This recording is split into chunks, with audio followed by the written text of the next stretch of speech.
James Comey's new book, full of explosive revelations, and it's got President Trump rage tweeting at the former FBI director. Back with me now, Douglas Brinkley, Samantha Vinograd, and Juliet Kayyem, also David Swerdlick.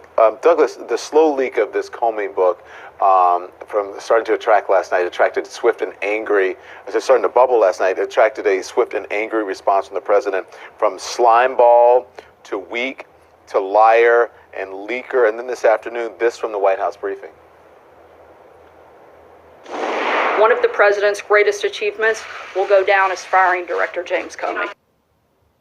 To remember that this Mueller investigation began when the president fired James Comey. What's your thoughts? That the president just despises Comey, and now that we're able to read the excerpts of the Comey book, you can see why. Comey pulls no punches. He calls Donald Trump every name in the book. He compares him to the Gambino crime family, calls him a mobster, a constant liar.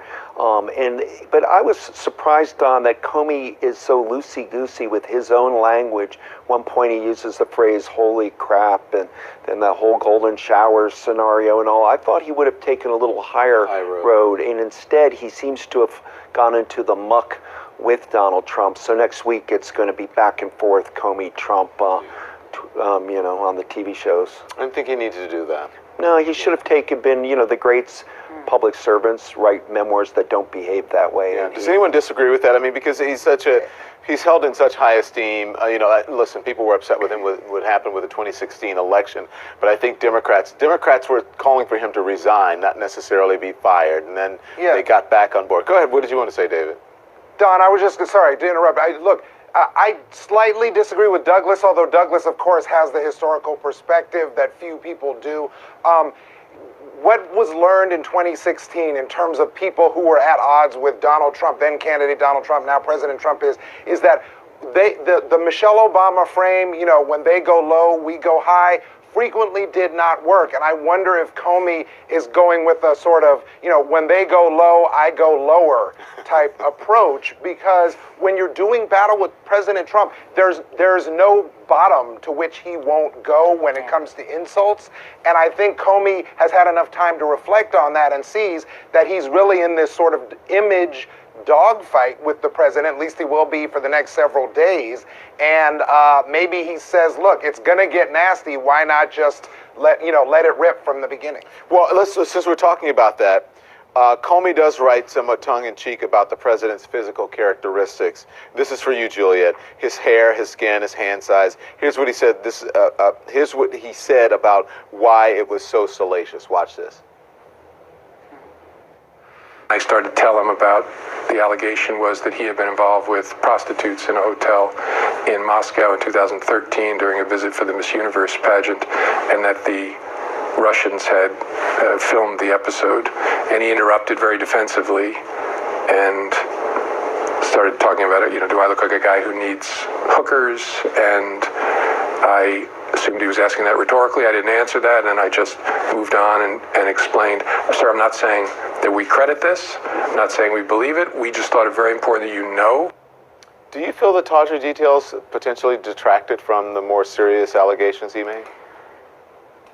No, I don't, and I don't know what choice Comey had. It's the reality of what the dossier was about, right? I mean, in other words, the question is, as I've been saying, is not so much did it happen or did it not happen. The question is whether the dossier or information in the dossier could have been used to compromise the president during the 2016 election, or compromise him now in terms of his allegiance as president. And I will say, I wish that Donald Trump's anger, we could see some of this anger directed towards Putin and those who are responsible for what happened during the 2016 campaign. I mean, to Sarah Sanders' point, what will make a great president is not firing Comey. It would have been a president who has spent the last 18 or 19 months actually addressing what is of fundamental and structural concern for our democracy. So, Trump's protests now are not only, sort of irrelevant to to Mueller's investigation, they do ring really odd when you compare them to his lack of interest in America's national and homeland security.